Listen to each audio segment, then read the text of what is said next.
सामाजिक कार्यकर्ता अन्ना हजारे ने आंदोलनरत किसानों का समर्थन किया है, यानी उनकी नींद खुल गई है। बीते गुरुवार को उन्होंने कहा कि अगर किसानों की मांगें पूरी नहीं हुई तो वो केंद्र सरकार के खिलाफ किसानों के समर्थन में जन आंदोलन शुरू करेंगे।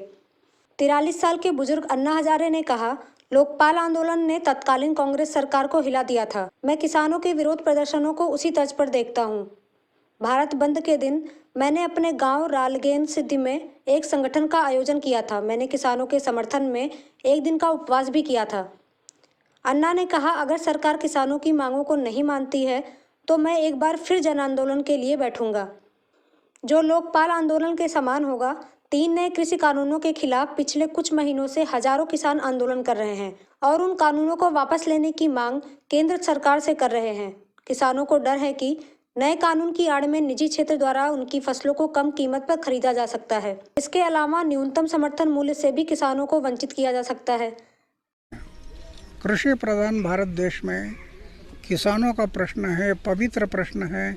इसमें राजनीति नहीं आनी चाहिए, वो गलत है। क्या है, पक्ष और पार्टियां जो होती है, हमारे जो पक्ष और पार्टियां होती है, इनका मुख्य उद्देश्य यही है, समाज की भलाई, राज्य की भलाई, देश की भलाई।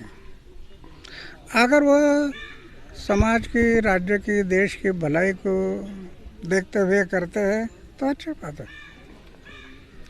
लेकिन आगे के इलेक्शन को देखकर करते हैं तो वो गलत है, वो ठीक नहीं। अन्ना, जो किसानों का आंदोलन, देश में किसानों के महत्वपूर्ण योगदानों की चर्चा करते हुए अन्ना हजारे ने कहा, ऐसे किसी भी देश के किसान के खिलाफ कानून को मंजूरी नहीं दी जा सकती है जो कृषि पर अत्यधिक निर्भर है। अगर सरकार ऐसा करती है तो उसके खिलाफ आंदोलन जरूरी है। सरकार और किसान संगठनों के बीच अब तक 5 दौर की बातचीत हो चुकी है, लेकिन सभी बैठकें बेनतीजा रही हैं और गतिरोध बरकरार है। अब किसान संगठनों ने 14 दिसंबर से देशव्यापी आंदोलन की चेतावनी दी है। 12 दिसंबर को दिल्ली जयपुर हाईवे बंद करने और सभी टोल प्लाजा पर कब्जा करने का ऐलान किया है।